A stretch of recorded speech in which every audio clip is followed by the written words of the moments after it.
Hello, hello, magandang hapon mga kapanalig. Dumating na po yung gift sa akin ng mami ko. Oops. Yan. Na hindi ko pwedeng ilagay yung front kasi nandoon yung address ko.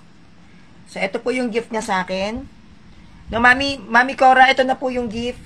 Nakuha ko na po siya sa post office. So, tignan po natin, ha.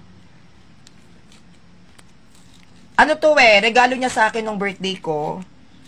Tapos, pinagalitan ako niyan kanina, bakit hindi ko pa raw nakukuha. Ano niya to letter niya sa akin ng mami ko. So, ngayon po natin makikita yung laman. Wow, ang ganda!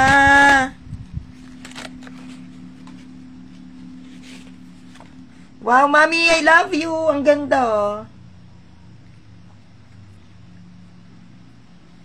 Ilalagay ko to sa frame. Ang ganda niya. Yan, eto po. Sabi ni Mami, have a wonderful day, our son. Wow, Mami, parang kasama na kita. Our beloved Sanrio, July 29, 2023. You're a son to be proud of. Have a fantastic day. Love you, Daddy Kevin and Mami Cora. Mami and Daddy, I love you. I received your gift. Yan, happy birthday, our son. Meron po siyang sobre. Ano tong sobre? Ang bango niya. Natouch naman ako. Alam niyo po ba, hindi pa ako nakaka-receive ng letter sa buong buhay ko. Tumanda na ako ng ganito, never po ako. Siguro noon, mga love letter. Yan, ang dami ko niyan, baha. Pero yung letter talaga na galing sa family. Wow! Ang aking pangarap, may lalagay na ako sa altar ko. Nakakaasar naman yung live ko kanina. Maganda naman siya, kaya lang, ano to? Wow, binigyan niya ako ng ganito. Australian $5. Kasi nirequest ko sa kanya to, sabi ko, Mami, bakit gano'n yung pera nyo iba sa pera ng Pilipino? Tapos, ayan meron siyang parang plastic.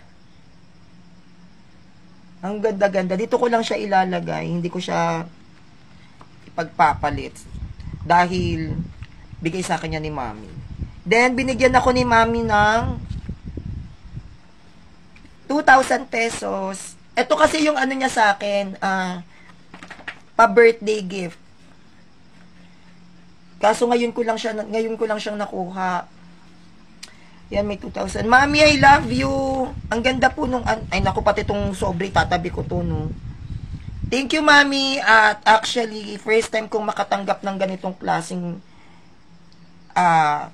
tawag na ito, pag-appreciate sa birthday ko. Kasi usually, lagi naman po ako mag-isa, diba? So, I love you, Mami. Thank you. Ayan, no. Ano siya? Personalized.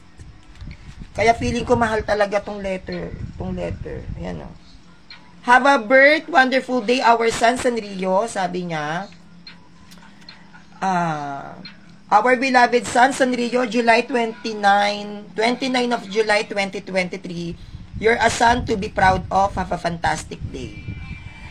Love you, Daddy Kevin and Mami Cora. Daddy Kevin and Mami Cora, thank you for this wonderful gift. I appreciate it so much. Ngayon lang po ako nakatanggap ng letter. So, marami pong salamat, Mom and Dad, for celebrating my birthday. Kasi po, nung birthday ko po talaga, alam nyo, ang Mami at Daddy ko, sinelebrate din yung birthday ko. Ka-video call ko sila. No? Kaya nga lang,